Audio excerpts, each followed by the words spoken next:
আমাদের আন্তর্জাতিক কিছু নিয়ম আছে ডাক্তারদের, এটা হচ্ছে ডায়াগনোসিস ছাড়া কোনো চিকিৎসা চলবে না। আপনাকে রোগ বের করতে হবে, আপনার সেই অনুযায়ী চিকিৎসা করতে হবে।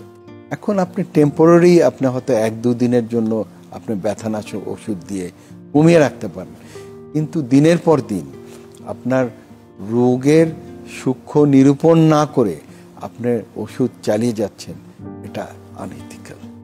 সেজন্য আমরা সবসময় বলি যে আপনি ডায়াগনোসিস না করে, এবং ডায়াগনোসিসটা সেটা লিখতে হবে প্রেসক্রিপশনে, এবং সেই ডায়াগনোসিস অনুযায়ী আপনাকে অবশ্যই চিকিৎসা সেই মাত্রা অনুযায়ী দিতে হবে।